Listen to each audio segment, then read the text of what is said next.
എനിക്ക് നവാസൊക്കെയില്ലാതെ ജീവിക്കാൻ പറ്റില്ല എന്ന് പറയുന്നുണ്ട്. ഒന്ന് ആലോചിക്കുക, അത് നമ്മളെ ഇവിടെ കൊണ്ടിട്ടുണ്ടല്ലോ, നമുക്ക് പറ്റുന്നില്ലടോ. സത്യം പറയാം, അതൊക്കെ കാണും തോറും നമ്മള് പ്രശ്നത്തിലേക്ക് പോവാ. നമ്മളൊക്കെ ഇത്രയും ഭർത്താവിനെ സ്നേഹിച്ചും ഇതുപോലെ കുടുംബവും നോക്കി ഇതുപോലെ നിൽക്കുന്ന എൻ്റെ ഒരു അനിയത്തിയാണ് അവള്. എനിക്ക് എന്നിട്ട് അവളെ കാണണമെന്ന് പറഞ്ഞിട്ട് അപ്പോഴേക്കും ഞാൻ കുറച്ച് പാനിക്കാവാൻ തുടങ്ങിയായിരുന്നു. ഒരു സിഗരറ്റോ ഒരു എന്തെങ്കിലും കഴിക്കുകയോ ഒന്നും ചെയ്യാത്തൊരു മനുഷ്യനാണ് നവാസ്. അപ്പോൾ നമ്മൾ പെട്ടെന്ന് ഇത് കേൾക്കുമ്പോൾ ഒരിക്കലും ഇത് വിശ്വസിക്കുക. 51 വയസ്സായെങ്കിൽ നവാസിനെ കണ്ട അത്രയും എനിക്ക് തോന്നുക പോലും ഇല്ല. നവാസ് എന്ന് പറഞ്ഞ ആൾ മരിക്കേണ്ട ആളല്ല ഇപ്പോൾ. ഇനിയും നവാസിന് പകരം പറയാൻ ആരുമില്ല. അതുപോലെ ഒരു ക്യാരക്ടറും കൂടിയാണ് നവാസിൻ്റെ. ഞാൻ 30 ദിവസവും ഗൾഫിൽ ഒരു സ്റ്റേജിൽ 3 പ്രോഗ്രാം വെച്ച് കളിച്ച ആൾക്കാരാണ് ഞങ്ങളൊക്കെ. അപ്പം ഞങ്ങളുടെ ആ ഒരു യൂണിറ്റി എന്ന് പറഞ്ഞാണ്ടല്ലോ. പ്രിയങ്ക ചേച്ചിയാണ് കൂടെ ഉള്ളത്. ചേച്ചി നവാസിക്കയുടെ ഓർമ്മകളെ കുറിച്ചാണ്. കാരണം ഞാനന്ന് റിപ്പോർട്ട് ചെയ്യാൻ അവിടെ വരുന്ന സമയത്ത് മോർച്ചറിക്ക് മുന്നിൽ കരഞ്ഞു നിൽക്കുന്ന ചേച്ചിയാണ് കണ്ടത്. അന്ന് ആ ഓർമ്മകൾ ചോദിക്കാൻ പറ്റിയ ഒരു മാനസികാവസ്ഥയിലോ ആയിരുന്നില്ല ചേച്ചി. ശരിക്കും ഇന്നും അതിൽ നിന്ന് നിങ്ങളാരും മുക്തരാവാത്തൊരവസ്ഥയിൽ തന്നെയാണല്ലോ അല്ലേ? നമ്മൾ യാത്ര വന്നുകൊണ്ടിരിക്കുമ്പോഴാണ് പെട്ടെന്നാണ് കലാഭവൻ നവാസ് മരണപ്പെട്ടു എന്നൊരു ന്യൂസ് പെട്ടെന്ന് ഞാനാണ് കാണുന്നത്. ഞാൻ നോക്കിയപ്പോൾ നവാസിൻ്റെ ഫേസ് ക്ലിയർ അല്ല. അപ്പം നമ്മുടെ മനസ്സിൽ കലാഭവൻ നവാസ് ഒറ്റ നവാസേ നമ്മുടെ മനസ്സിലുള്ളൂ. അപ്പം നമ്മൾ പിന്നെയും ചിന്തിക്കുന്ന എന്താ, വേറെ ഏതോ ഒരു നവാസ് മരിച്ചു, ആരാണെങ്കിലും ഈ നവാസ് എന്നുള്ളത് നമ്മുടെ മനസ്സിൽ നമുക്ക് തോന്നുകയില്ല. ഞാൻ വേഗം എൻ്റെ കൂടെ എഴുതുകൊണ്ട് പെട്ടെന്ന് ന്യൂസ് നോക്കുക. അപ്പം ഒന്നാമത് ഞാൻ ഒത്തിരി സുഖമില്ലാതെ വരുന്ന ശ്വാസം ബുദ്ധിമുട്ടൊക്കെ വരണ വഴിയാണ്. ഇതും കൂടെ കണ്ടു കഴിഞ്ഞപ്പോൾ ഞാൻ പെട്ടെന്ന് ഇതായി തുടങ്ങിയെന്ന് ഇവർക്ക് മനസ്സിലായി. ഇവർ പെട്ടെന്ന് നോക്കി. പിന്നെ അത് നമ്മൾ അനലൈസ് ചെയ്ത് നവാസ് തന്നെയാന്ന് പറഞ്ഞപ്പോൾ നമുക്ക് വിശ്വസിക്കാൻ പറ്റണ്ടേ ഇത്. അതും നവാസ് എന്ന് പറഞ്ഞിട്ടുണ്ടെങ്കിൽ നമ്മളൊക്കെ ഞങ്ങൾ 30 ദിവസമൊക്കെ സ്റ്റേജ് പ്രോഗ്രാം ചെയ്തിട്ടുണ്ട്. അന്ന് പോകുമ്പോൾ നവാസിൻ്റെ കല്യാണം കഴിഞ്ഞ സമയത്താണ് രഹന എന്ന് പറഞ്ഞാൽ എൻ്റെ അത്ര ഇഷ്ടപ്പെട്ട എൻ്റെ അനിയത്തിയാണ് അവള്. ആ സമയത്ത് കല്യാണം കഴിഞ്ഞ ആ സമയങ്ങളാണ് ഈ പ്രോഗ്രാം വന്നത്. അപ്പോൾ ഈ പ്രോഗ്രാം വന്ന സമയത്ത് നവാസിനോട് ഞാൻ പറഞ്ഞു, നവാസ് എന്താ അങ്ങനെയാണെങ്കിൽ രഹനയും കൂടി ഇരിക്കും, നമുക്ക് രഹനയും കൊണ്ടുപോകും, അപ്പോൾ നിനക്കൊരു ട്രിപ്പ് ആവുമല്ലോ. അങ്ങനെ അത് പ്ലാൻ ചെയ്തു. എന്നാൽ രഹനയും വിളിക്കാം, അവൾ നല്ല പെർഫോമറാണ്, ഡാൻസിനൊക്കെ അറിയുന്നു പാട്ട്. അപ്പോൾ രഹനയെ വിളിക്കാന്നുള്ള തീരുമാനമായി നോക്കുമ്പോഴാന്ന് തോന്നുന്നു ആ കുട്ടി പ്രഗ്നൻ്റ് ആണെന്നുള്ള ഇത് വന്നു, യാത്ര ചെയ്യാൻ പാടില്ല. അപ്പം തൊട്ട് ഞങ്ങൾ നവാസിനെ രഹനയും ഞങ്ങൾക്ക് നന്നായിട്ട് അറിയാം. കാരണം ഞങ്ങളുടെ സിനിമാ ഫീൽഡിൽ ഇതുപോലെ ഒരു ഭാര്യയും ഭർത്താവും എന്ന് പറഞ്ഞാൽ ഇപ്പോഴും പ്രണയിച്ചുകൊണ്ടിരിക്കുകയാണ് അവർ. നമുക്ക് അങ്ങനെയൊന്നും ഒരു ഭാഗ്യം ആർക്കും എൻ്റെ അറിവിൽ കിട്ടിയിട്ടില്ല. കാരണം രഹനയും നവാസും എന്ന് പറയുന്നത്, നവാസിന് എൻ്റെ അറിവ് വെച്ച് നോക്കുമ്പോൾ ഞാൻ ഈ ഗൾഫ് പ്രോഗ്രാമൊക്കെ പോകുമ്പോൾ എന്നും വെജിറ്റേറിയൻസാണ് ഞാനും നവാസും. ഒരു സിഗരറ്റോ ഒരു എന്തെങ്കിലും കഴിക്കുകയോ ഒന്നും ചെയ്യാത്തൊരു മനുഷ്യനാണ് നവാസ്. അപ്പോൾ നമ്മൾ പെട്ടെന്ന് ഇത് കേൾക്കുമ്പോൾ ഒരിക്കലും ഇത് വിശ്വസിക്കുക. 51 വയസ്സായെങ്കിൽ നവാസിനെ കണ്ട അത്രയും വയസ്സ് തോന്നുക പോലും ഇല്ല. ഞാൻ പറയേണ്ടത്, ഇതൊക്കെ ചെയ്ത് എത്രയോ ആൾക്കാർ നടക്കണക്കാലും ഒന്നും ചെയ്യാത്തൊരു ഇത്രയും സ്നേഹം കൊണ്ടാകുമ്പോൾ എൻ്റെ ചിന്ത മുഴുവൻ രഹനയാണ്. പിന്നെ എനിക്ക് നവാസും പോയി, നമ്മൾ അനലൈസ് ചെയ്തു. പക്ഷെ രഹന ഇനി എന്ത് ചെയ്യും? കാരണം അവരുടെ ആ ഒരു ഇത് നമുക്ക് നന്നായിട്ട് അറിയാം. നമ്മൾ കണ്ട ഒരു ഫാമിലി വെച്ച് നോക്കുമ്പോൾ രഹനയും നവാസും എന്ന് പറഞ്ഞാൽ ഞങ്ങൾക്ക് ഒരിക്കലും നമ്മുടെ മനസ്സിൽ നിന്ന് അത് ഇതാവണില്ല. ഇപ്പോഴും ഞങ്ങൾക്കത് വിശ്വാസമായിട്ടില്ലെന്നുള്ളതാണ്. ഞാൻ ഒരിക്കലും ബോഡി കാണാൻ പോവാറില്ല. കാരണം കണ്ടു കഴിഞ്ഞാൽ മരിച്ചു എന്ന് നമ്മൾ അക്സെപ്റ്റ് ചെയ്യണം. കാണാതിരുന്ന സിദ്ദിഖ് സാറ് വന്നിട്ട് ഞാൻ മരിച്ചിട്ട് പോയില്ലല്ലോ. കാരണം എൻ്റെ ദൈവത്തിൻ്റെ തുല്യമാണ് സിദ്ദിഖ്, മാന്നാർ മത്തായി മുതൽ. പക്ഷേ ഇത് വരുന്ന വഴി കാണണോ വേണ്ടേ എന്നുള്ളൊരു ചിന്ത. പക്ഷേ കാണാം എന്ന് പറഞ്ഞിട്ട് വരുന്ന വഴിക്കും കൂടെ നമ്മൾ കാണാതെ പോരുമ്പോൾ നമുക്കൊരു വിഷമമല്ലേ, എല്ലാവരും ചോദിക്കില്ലേ അങ്ങനെയാണ്, അല്ലെങ്കിൽ ഞാൻ പോയില്ലായിരുന്നു. പക്ഷെ ഞാൻ കാണുമ്പോൾ മോർസലിനെ കാണുമ്പോൾ ചിരിച്ച നവാസിൻ്റെ അതേ മുഖം കണ്ടിട്ട് ഇന്നും മരിച്ചു എന്ന് വിശ്വസിക്കാൻ പറ്റാത്തൊരു മുഖമാണ്. കണ്ടു പോയി തോന്നി കിടക്കുക. അപ്പോൾ ഇറങ്ങിക്കഴിഞ്ഞപ്പോൾ പിന്നെ നമ്മുടെ ചിന്ത മുഴുവൻ രഹനയാണ്. ഇത്രയും ഭർത്താവിനെ സ്നേഹിച്ചും ഇതുപോലെ കുടുംബവും നോക്കി ഇതുപോലെ നിൽക്കുന്ന എൻ്റെ ഒരു അനിയത്തിയാണ് അവള്. എനിക്കെന്നിട്ട് അവളെ കാണണമെന്ന് പറഞ്ഞിട്ട് അപ്പോഴേക്കും ഞാൻ കുറച്ച് പാനിക്കാവാൻ തുടങ്ങിയായിരുന്നു. അപ്പോൾ ഇവർ പറഞ്ഞു ശരി ചേച്ചി പോവാം എന്ന് പറഞ്ഞിട്ട് അപ്പം തന്നെ ഞാൻ ഞങ്ങളുടെ വീട്ടിൽ പോയി രഹനയെ കണ്ടു. പക്ഷെ പാവം അവൾ ഇപ്പോഴും പറഞ്ഞിട്ടിരിക്കാം. അതിനകത്ത് കുറച്ച് കാര്യങ്ങൾ എനിക്ക് പറയാനുള്ളത്, ഞാനാണെങ്കിൽ പോലും ഗ്യാസിന് വേദനയാണെന്ന് പറഞ്ഞിട്ട് നമ്മൾ വേദന വരുമ്പോൾ ഒതുക്കും. നമ്മൾ ഷൂട്ടിങ് നടക്കുമ്പോഴാണല്ലോ നമ്മുടെ ആഹാര രീതി ശരിയല്ലല്ലോ. അപ്പോൾ നമ്മൾ വിചാരിക്കും ഗ്യാസിൻ്റെ ആയിരിക്കുന്നോടത്തിൽ നമ്മൾ എന്ത് ചെയ്യും, സാരമില്ല മരുന്ന് കഴിക്കാം. പക്ഷേ നവാസ് 2 ദിവസം മുമ്പ് വേദനയുണ്ടെന്ന് പറഞ്ഞിട്ട് പോലും ഡോൺ കെയർ ആയിട്ടാണല്ലോ അത് ചെയ്തു പോയതെന്നുള്ളൊരു വിഷമം. കാരണം ചെറിയൊരു നോട്ടക്കുറവ് കൊണ്ട് പോയതല്ലേ. ആരെങ്കിലും ഉണ്ടായിരുന്നെങ്കിൽ ലാസ്റ്റ് 6 മണിക്ക് ഈ പറയണ ഇവിടെ വേദന വന്നെന്ന് രഹനയെ വിളിച്ച് പറഞ്ഞെന്ന് പറഞ്ഞു, എനിക്കിവിടെ വേദന ഉണ്ടെന്ന്. അപ്പോൾ രഹന പറഞ്ഞു ഇപ്പൊ അടുത്തന്നെ ഹോസ്പിറ്റലിൽ പോവും, അല്ലെങ്കിൽ വേഗം ഇങ്ങോട്ട് വന്നാൽ കാണാം. രേഖന അതല്ലേ ചിന്തിക്കുള്ളൂ, കൂടെ പോയി കാണാൻ. പക്ഷെ അത് ക്രിട്ടിക്കലായതായപ്പോഴേക്കും ലാസ്റ്റ് അവസാനത്തെ ഒരു സമയമായി പോയി. ഞാൻ ഇപ്പോഴും ഇത് പറയുമ്പോഴും ഞാൻ പറഞ്ഞ ഒറ്റ വാക്കേ ഉള്ളൂ, നമ്മുടെ ലൈഫ് സ്റ്റൈലൊക്കെ മാറി, പണ്ടത്തെ ലൈഫ് സ്റ്റൈലല്ല.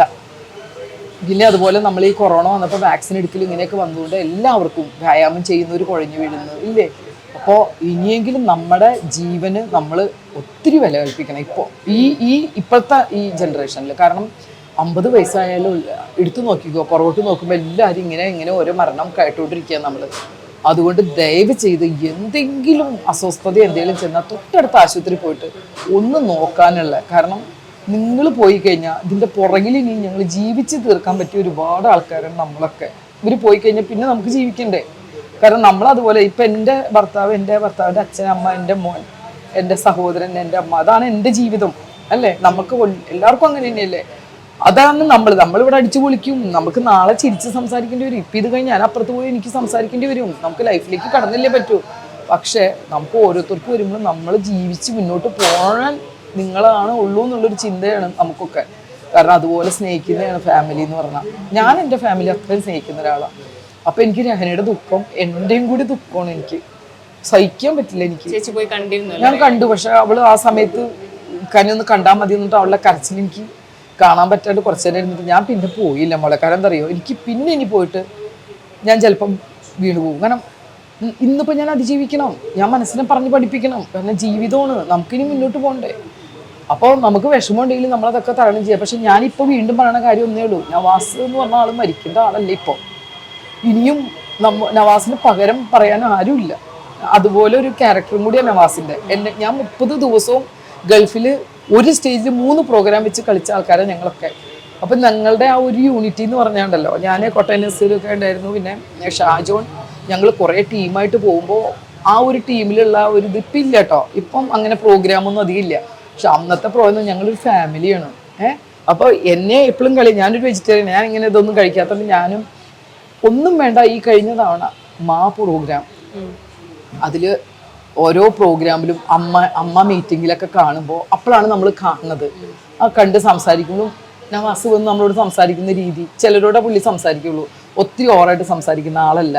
നല്ല കഴിവെന്ന് വെച്ചാൽ നവാസിന് ഇനി പടങ്ങൾ വന്ന്, ഞാൻ എപ്പോഴും പറയാറുണ്ട്, ഇപ്പോൾ എന്നോട് എല്ലാവരും ചോദിക്കും പ്രിയങ്കയ്ക്ക് ഒരുപാട് അഭിനയിക്കാൻ അവസരം കിട്ടി. ഇല്ല, എൻ്റെ ശരിക്കും പറഞ്ഞാൽ എൻ്റെ ഒരു ക്യാരക്ടർ എൻ്റെ മനസ്സിൽ തൊത്തിപ്പെട്ടിട്ട് എനിക്ക് കിട്ടിയിട്ടില്ല.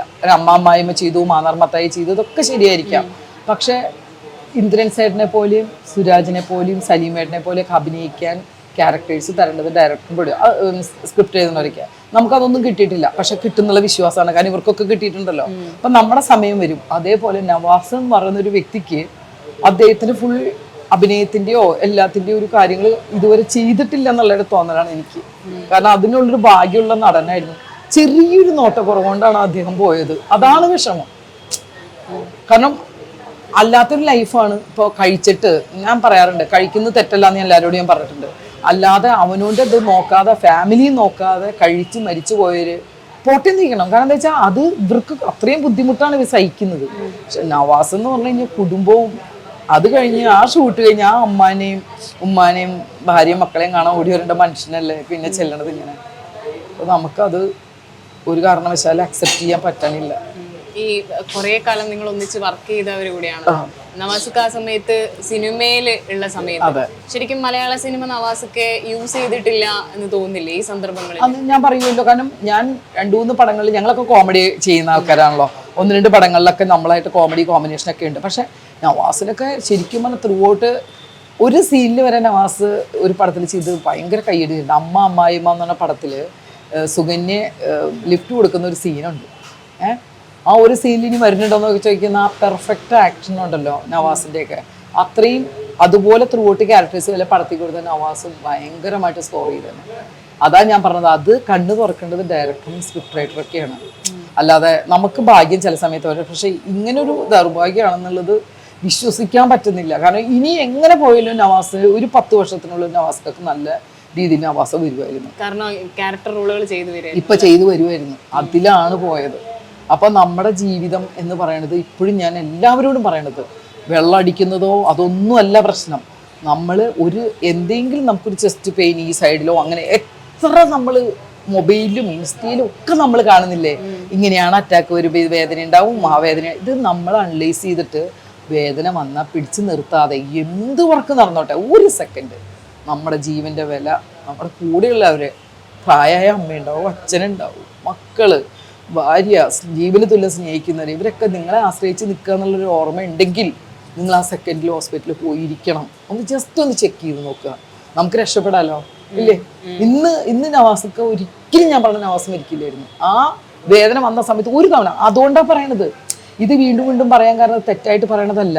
നാളെ ഇനി ഇങ്ങനെ ഒരു അനുഭവം ആർക്കും വരരുത്, ശ്രദ്ധിക്കണം. ഞാനിപ്പോൾ ഗ്യാസ് കയറി ഇവിടെ വേദന വന്നാലും ഞാൻ പറയും ഗ്യാസിൻ്റെ ഞാൻ തോന്നുന്നുണ്ട്, എന്നാലൊന്ന് പോയി നോക്കിയേക്കാം. കാരണം ഒരു സമാധാനമാണ് അത്. കാരണം എനിക്കും എൻ്റെ വീട്ടുകാരെയും ആൾക്കാരൊന്നും എനിക്ക് പെട്ടെന്ന് വിട്ടുപോകാൻ വയ്യ. കാരണം എനിക്ക് കുറച്ചാളോടെ ജീവിക്കണം, അവരുടെ കൂടെ നല്ല സന്തോഷമായിട്ട് എല്ലാവർക്കും ഹാപ്പി ആയിട്ട്. അപ്പം നമ്മൾ അതല്ലേ ചിന്തിക്കുക. അപ്പം ഞാൻ വിചാരിക്കും ഞാൻ പോയാൽ എന്ത് ചെയ്യും, അല്ലേ? ആ ഒരു മനസ്ഥിതി നിങ്ങൾക്ക് നമ്മളെല്ലാവരുടെ കൂട്ടത്തിലും വേണം. പ്രത്യേകിച്ച് നമ്മൾ സിനിമാക്കാരാ. നമ്മുടെ ലൈഫ് സ്റ്റൈൽ എന്ന് പറഞ്ഞു കഴിഞ്ഞാൽ 6 മണിക്ക് എഴുന്നേറ്റ് ജോലി ചെയ്ത് 10 മണി വരെ ജോലി ചെയ്ത് 11 തൊട്ട് ഡബ് ചെയ്ത് ഉറക്കവും ഇല്ല. ചില സമയത്ത് നമ്മൾ നിന്ന് വർക്ക് ചെയ്യേണ്ടി വരും, ചിലപ്പോൾ അല്ലേ, ഒരുപാട് നിങ്ങൾക്കും ഉണ്ടാവും. അപ്പം നമ്മൾ നമ്മുടെ ശരീരം, നമ്മുടെ ആരോഗ്യം എന്താണെന്നുള്ളത് നമ്മൾ എപ്പോഴും അതിനൊരു മുൻതൂക്കം കൊടുക്കണം, അല്ലേ? അതല്ലേ നമ്മൾ ചെയ്യേണ്ടത് ആദ്യം. പിന്നെ ഇനിയിപ്പോഴും ഓരോ പ്രോഗ്രാമിന് പോകുമ്പോഴുള്ള തമാശയും കാര്യങ്ങളും നവാസിന്റെ എല്ലാം അങ്ങനെ മറക്കാൻ പറ്റാത്തൊരു ഓർമ്മ ഏതാണ് നവാസിക്ക്? അങ്ങനെ ഞാൻ പറഞ്ഞില്ല, ഒരുപാട് മറക്കാൻ പറ്റും. ഞങ്ങളുടെ ഈ സ്റ്റേജ് പ്രോഗ്രാം തന്നെയാണ്. കാരണം ഞങ്ങളൊരു ഒരു എന്തെങ്കിലും സ്കിറ്റ് ചെയ്ത് നമ്മൾ പ്രൊഫഷനിലേക്ക് ചെല്ലുമ്പോൾ നെക്സ്റ്റ് ഞാൻ ഡ്രസ് ചേഞ്ച് ചെയ്തിട്ട് വേഗം വരണം. അതിന് സഹായിക്കുന്ന ഇവരാണ്. പുറകിൽ ഞാൻ ഓടി ചെല്ലുമ്പോൾ എന്നോട് ഉപ്പിടാനും വേഗം പോയിക്കോ ചേച്ചിയുടെ സമയമായി എന്ന് പറഞ്ഞ ഒരു സെക്കൻഡ് എടുത്ത് വിടുന്നത് നമ്മൾ ഇവരാണ്. നമ്മുടെ അനിയനെ പോലെ കാണുന്നവരല്ലേ. പിന്നെ അതുപോലെ 10-30 ദിവസത്തേന്നും നമുക്ക് ഷോ ഇല്ല. ഇപ്പോൾ ഒരു ദിവസം 2 ദിവസം പോയി പ്രോഗ്രാം ചെയ്ത് തിരിച്ചു വരാം. പക്ഷെ ആ സമയം എന്ന് പറഞ്ഞാൽ 30 ദിവസം ഞങ്ങൾ കൂടെപ്പിറപ്പുകളാണ്. ചോറ് വാരി കൊടുക്കാനും വർത്താനം പറയാനും രഹനെ വിളിക്കുമ്പോഴും. നവാസിനെ ശ്രദ്ധിക്കാൻ കാരണം എന്താണെന്ന് വെച്ചാൽ ഈ സ്റ്റിൽ അരിക്കുന്നതിന് എനിക്ക് തൊട്ട് മുമ്പ് വരെയും ഇവര് എപ്പോഴും പ്രണയിക്കുകയായിരുന്നു. ഇങ്ങനെ ഒരു ഭാര്യ ഭർത്താവിനെ ജീവിതത്തിൽ കിട്ടില്ല, കാണാൻ പറ്റില്ല. വിളിച്ചോണ്ടിരിക്കുക. ഞാൻ പറഞ്ഞില്ലേ, നവാസിന് വേറെ ആരുമായിട്ടും വിളിയില്ല. ആ രഹന പറഞ്ഞ 1-2 ഇതൊക്കെ അറിഞ്ഞു വെച്ച് പറഞ്ഞതല്ലല്ലോ കുട്ടി പറയണില്ലേ, എനിക്ക് നവാസില്ലാതെ ജീവിക്കാൻ പറ്റില്ല എന്ന് പറയുന്നുണ്ട്. ഒന്ന് ആലോചിക്കുക, അത് നമ്മളെ ഇവിടെ കൊണ്ടിട്ടുണ്ടല്ലോ, നമുക്ക് പറ്റുന്നില്ലടോ. സത്യം പറയാം, അതൊക്കെ കാണും തോറും നമ്മള് പ്രശ്നത്തിലേക്ക് പോവാ നമ്മളൊക്കെ. അതേപോലെ അതിനകത്ത് പറയുന്നുണ്ട് പല പല കാര്യങ്ങൾ അങ്ങനെ പറയുന്നുണ്ട്, ഇല്ലേ? ഉറങ്ങണ കാര്യം പറഞ്ഞു. ഞാൻ ആദ്യമായിട്ട് അങ്ങനെ ഒരു വാക്ക് കേൾക്കണത് ഞാൻ കേട്ടിട്ടില്ല ഇതുവരെയായിട്ടും. ഉറങ്ങല്ലൊക്കെ എനിക്ക് ഇപ്പൊ ഉറങ്ങിക്കഴിഞ്ഞാൽ മരിക്കുമ്പോൾ നമുക്ക് ഉറങ്ങാലോ, ഇപ്പൊ നമുക്ക് കണ്ടുകൊണ്ടിരിക്കാലോ. ഇതുവരെ ഞാനത് ഒരു സ്ഥലത്തും കേട്ടിട്ടില്ല. അപ്പൊ എത്രത്തോളാണ് അവരുടെ അറ്റാച്ച് എന്നൊന്നും ആലോചിച്ചു. ഇനി ആ കുട്ടി എന്താണ് ഞങ്ങളുടെയൊക്കെ മനസ്സിലാവുക. ഞാൻ ഇനിയും പോകും, ഒരു ദിവസം കൂടെ പോകണം. ചേച്ചി അവിടെ നിന്ന് മാധ്യമങ്ങളോട് സംസാരിക്കുമ്പോൾ ചേച്ചി പറഞ്ഞത് ഞാൻ ഓർക്കുന്നത് രഹനയാണ്, അവൾ എങ്ങനെയാണ് ഇത് അതിജീവിക്കുക എന്നുള്ളതാണ് എന്നെ വിഷമിപ്പിച്ചത്. മരിച്ചു, ശരി, നമ്മൾ അനലൈസ് ചെയ്യുന്നു, മരിച്ചു, ഇനി നമുക്ക് ജീവൻ വെപ്പിക്കാൻ പറ്റില്ല. ഈ ജീവിച്ചിരിക്കുന്ന ഇത്രയും ഭർത്താവിന് ചെയ്ത് ഈ ഒരു പാവത്തിന് എന്ത് ചെയ്യും? 3 കുട്ടികള്, അവർക്ക് ജീവിക്കാൻ സ്വത്തും മുതലോ കാര്യങ്ങളോ നോക്കാൻ അതൊന്നുമല്ല. അവരുടെ ആ ഒരു കോമ്പിനേഷൻ എന്ന് പറഞ്ഞാൽ അവരെ അത്രയും സ്നേഹിക്കുന്ന ആൾക്കാരാണ്, അല്ലെ? എന്തെങ്കിലും അവള് കല്യാണം കഴിഞ്ഞ് പോയിട്ട് അഭിനയിക്കാനോ അല്ലെങ്കിൽ വേറെ എന്തിനെങ്കിലോ നവാസിനെ കുറിച്ചോ ഒരു കംപ്ലൈന്റ് ഒരു പ്രോഗ്രാമിൽ പോലും നവാസിനെ കുറിച്ച് ഞാൻ കേട്ടിട്ടില്ല. സാധാരണ ഉണ്ടാവും എന്തെങ്കിലുമൊക്കെ അങ്ങോട്ട് കണക്ഷൻ, നവാസിനെ കുറിച്ച് ഞാൻ കേട്ടിട്ടില്ല. എനിക്ക് സത്യത്തിൽ ശരിക്കും പറഞ്ഞാൽ നവാസ് എന്റെ നാട്ടുകാരനാണ്. എങ്കക്കാടാണ് ഞാനും, ഞങ്ങൾ നെയ്ബേഴ്സാണ് ശരിക്കും, അറിയോ? അപ്പോ അതുപോലെയല്ലേ ഞാൻ വെങ്കലം ചെയ്യുമ്പോൾ നവാസിന്റെ ചേട്ടൻ നിയാസ് അഭിനയിക്കുന്നുണ്ട് അതില്. ഇവര് രണ്ടാളും വെങ്കലത്തിന്റെ സെറ്റിൽ വന്നിട്ടുണ്ട്. അതിൽ ഞാൻ അഭിനയിച്ചിരുന്ന അപ്പൊ അതില് പുള്ളി ഒരു ചെറിയ സീൻ ചെയ്യാൻ വന്നു നിയാസ്. അന്ന് നിയാസിനെ ഞാൻ കാണുന്നത് അബൂബക്കർക്കാട് അന്ന് കണ്ടിട്ടുണ്ട്. അപ്പൊ നമ്മള് എങ്കക്കാടുകാരാണ് ശരിക്കും. നവാസ് എന്റെ നാട്ടുകാരനാണ്. പക്ഷെ പിന്നെ നവാസിനെ നിങ്ങൾ എപ്പോഴും വേണമെങ്കിൽ ആരോട് വേണമെങ്കിൽ ചോദിച്ചോ, ഒരു നെഗറ്റീവ് പറയാൻ ഒരു ലൊക്കേഷനിലും ഇല്ല, ഒരു പ്രോഗ്രാമിലും ഉണ്ടാവില്ല. Correct timing. ഞാൻ പറഞ്ഞിട്ടുണ്ടല്ലോ, വെള്ളമടി ഒരു പ്രശ്നമല്ല അതിനകത്ത്. കഴിക്കോ കഴിക്കാതിരിക്കോ, ചിലപ്പോ ഒരുപാട് കഴിക്കുന്നവർ ഇപ്പൊ ഒന്നും പറ്റാതെ നടക്കുന്നുണ്ട്, ശരിയല്ലേ? അല്ല, ഞാൻ അതൊക്കെ ആലോചിച്ചു. ഈ പാവം ഒന്നും കഴിക്കോ പ്രശ്നങ്ങളോ ഒന്നും ഉണ്ടാക്കത്തിന് എന്തിനു പഠിച്ചും കൊണ്ടുപോയത്? കാരണം ഇവളെ ഇട്ടിട്ട് പോയല്ലോ എന്ന്. ഉമ്മ ഉണ്ട് പ്രായമായ, ഞാൻ എല്ലാരും കണ്ടിട്ടാ പോന്നെ. പക്ഷെ ഇപ്പോഴും നവാസിക്കെ പറയുമ്പം ആളുകൾ കമന്റിൽ എഴുതുന്നത് മാട്ടുപ്പെട്ടി മച്ച എന്ന് പറയുന്ന ആ സിനിമയാണ്. അതെ, അങ്ങനെ കുറച്ച് സിനിമകള്. അതെ, ഞാൻ പറഞ്ഞില്ലേ അമ്മാമ്മയിൽ ഒറ്റ സീൻ മതി സ്കോർ ചെയ്യാൻ. ഒറ്റ സീനേ ഉള്ളൂ. സുകന്യ ഇത് കൊടുക്കണം, ലിഫ്റ്റ് കൊടുക്കണം, കൊണ്ടിറക്കണതൊക്കെ ഞാൻ അതിന് ത്രൂ ഔട്ട് ഒരു ക്യാരക്ടർ ചെയ്യാം. അന്ന് അവസാനം അതൊരു ത്രൂ ഔട്ട് ആയിരുന്നെങ്കിൽ ഞാൻ ആലോചിച്ചായിരുന്നു. കാരണം അതുപോലെ നന്നായിട്ട് ചെയ്യുന്ന ഒരു ആർട്ടിസ്റ്റാണ് നവാസ്. പ്രത്യേകിച്ച് ഇത്രയും വലിയൊരാളുടെ മോനും കൂടി അല്ലേ, ഇത്ര പടം ചെയ്താണ് അബൂബക്കർ. ഞാനിത് പ്രസാദേട്ടനോട് ചോദിക്കുമ്പോൾ ഞാൻ ചോദിച്ചൊരു ചോദ്യമായിരുന്നു. ആ സമയത്ത് ആ 2 മണി ആ സമയത്ത് പോലും ആളുകൾ വരുന്നത്, ഇപ്പൊ ദിലീപേട്ടൻ അടക്കമുള്ള ആളുകൾ അവിടെ ഇരിക്കുന്നു, അതുപോലെ പിറ്റേ ദിവസവും അതുപോലെ ഈ നിങ്ങൾ കൂടെ ഉണ്ടായിരുന്ന പിറ്റേ ദിവസം എനിക്ക് വരണം, പക്ഷെ ഞാൻ വരാഞ്ഞതാ. എനിക്ക് ചിലപ്പോൾ എൻ്റെ ആരോഗ്യസ്ഥിതി ശരിയല്ലായിരുന്നു. ഞാൻ അന്ന് തന്നെ പാനിക്കായി രാത്രി ഞാൻ ഉറങ്ങിയിട്ടില്ല. കാരണം എനിക്ക് സഹിക്കാൻ പറ്റിയില്ല. രഹനയും വന്ന് കണ്ട് വീട്ടിൽ ചെന്നിട്ട് എനിക്ക് കണ്ണടയ്ക്കുമ്പോൾ മുഴുവൻ എനിക്ക് ഇപോലെ ഈ കൊച്ചെന്ത് ചെയ്യും ദൈവമേ, അതിന് ദൈവമേ നമുക്ക് പ്രാർത്ഥിക്കാനല്ലേ പിന്നെ പറ്റുള്ളൂ. സത്യം അതാ. ഞാൻ പിറ്റേ ദിവസം ഞാൻ പോരാന്ന്, എനിക്ക് വരണ്ടാന്ന് എനിക്ക് നിൽക്കാൻ പറ്റില്ല ചിലപ്പോൾ. നിങ്ങൾ ആ കുടുംബം പോലെ കഴിഞ്ഞുകൊണ്ടായിരിക്കും ആ ആളുകളെല്ലാം. ഇപ്പൊ ചേച്ചി നേരത്തെ പേര് പറഞ്ഞ എല്ലാ ആളുകളും അവിടെ ഉണ്ടായിരുന്നു. അതെ, അവരും അല്ലാത്ത അവിടെ ഒരു ഒത്തൊരുമ അല്ല. നമ്മളെ ആ ഒരു മാസമൊക്കെ പ്രോഗ്രാം എന്ന് പറയുമ്പോൾ ഞങ്ങൾ കുടുംബം തന്നെയാണ്. ഞങ്ങളെ പരസ്പരമാണ്. ഇപ്പം ഷാജുവിന് ഡ്രസ്സ് എടുത്തു കൊടുക്കാനാണെങ്കിലും അത് ചെയ്യാനാണെങ്കിലും ടൈമിങ്ങിന് കയറ്റിക്കൊണ്ടൊക്കെ ഞങ്ങൾ തന്നെയാണ് പ്രോഗ്രാം സക്സസ് ആവണ്ടേ. പക്ഷെ നവാസെ ഞങ്ങളെ അത്ര വിഷമിച്ചിട്ട് പോയി. ഇപ്പൊ അമ്മയുടെ പ്രോഗ്രാമിനൊക്കെ വന്നതല്ലേ, മീറ്റിങ്ങിനൊക്കെ വന്നതല്ലേ, അപ്പോഴൊക്കെ കണ്ടു. അപ്പം ഞാൻ എന്നെ കാണുമ്പോൾ എപ്പോഴും കളിയാക്കും. അനുപവിടെ എന്താ ഈ എന്നൊക്കെ ചോദിച്ചാൽ എൻ്റെ അടുത്ത് ഒരുപാട് അങ്ങനെ സംസാരിക്കുന്ന ഒരാളാണ് എപ്പോഴും. ഞങ്ങൾക്ക് അന്ന് തൊട്ടേയുള്ള ഒരു ഇതുണ്ട്. രഹനനെ എപ്പോഴും കാണുന്നതിന് നവാസ്ക പറഞ്ഞിട്ടുണ്ടായിരുന്നു. എങ്ങനെയാണ് ഇവർ തമ്മിൽ കണ്ടുമുട്ടുന്നത്? ഞാൻ അത് പറഞ്ഞല്ലോ, ഏതൊരു പ്രോഗ്രാം, അത് എനിക്ക് അത്രേ അറിയുള്ളൂ. പ്രോഗ്രാമിൽ വെച്ചിട്ട് ചീത്ത പറഞ്ഞിട്ടാണ് കാണുന്നതും ഇതാക്കണം എന്നൊക്കെ, അങ്ങനെയാണ് അവർ പരിചയപ്പെട്ടതെന്നൊക്കെ. പിന്നെ കല്യാണം നോക്കിയപ്പോൾ വീട്ടുകാർ സമ്മതിച്ചു. കല്യാണം കഴിഞ്ഞിട്ട് അവർ വീട്ടിൽ ഞാൻ പോയിട്ടുണ്ട്. കഴിഞ്ഞിടയ്ക്ക് ഞാൻ വീട്ടിൽ പോയിരുന്നു. എന്തോ വഴിക്ക് പോയപ്പോൾ ഞാൻ ആ വീട്ടിൽ കയറി ഇട്ടാ പോകുന്നത്. കുട്ടികളായിട്ടില്ല എന്ന് തോന്നുന്നു, പ്രഗ്നന്റോ അതെ ഒരു മോനുണ്ടെന്ന് തോന്നുന്നുണ്ട്. പക്ഷെ ആ ആൺകുട്ടിയൊക്കെ രണ്ടാമത്തെ മോൻ്റെ ഒക്കെ ഒരു വിഷമം നമ്മൾ ടി വി കൂടെ കാണുമ്പോൾ. നിയാസൊക്കെ പറയണ എനിക്ക് ഒന്നും തോന്നുന്നില്ലെന്നാ പറയണത്. പിന്നെ ബോഡി കണ്ടപ്പോൾ ഞാൻ അടുത്തുണ്ടായിരുന്നു. അപ്പോഴാണ് നിയാസിന്റെ വിഷമം കാണുന്നത്. ചിലർക്ക് പിടിച്ചു നിൽക്കാൻ പറ്റാതെ ചിലർ പറയും കണ്ടോ കരയും. അവർ ഉള്ളു മുഴുവൻ നമ്മൾ കരയുന്നേക്കാൾ ഇരട്ടി കരയുന്നുണ്ടാവും. പുറത്ത് എക്സ്പ്രസ് ചെയ്യണില്ല എന്നുണ്ടാവുള്ളൂ, പക്ഷെ ഉള്ളു ഫുള്ള് സങ്കടമായിരിക്കും ഇല്ലേ. ചിലർ പറയുമല്ലോ അവരെ കണ്ണീന്ന് ഒരു തുള്ളി വെള്ളമൊന്നുമില്ല, അവരുടെ ജീവിതം മുഴുവൻ അവരെ കരഞ്ഞു തീർക്കും. നമ്മളൊക്കെ അപ്പൊ കരഞ്ഞു തീർക്കണേ ഉള്ളൂ.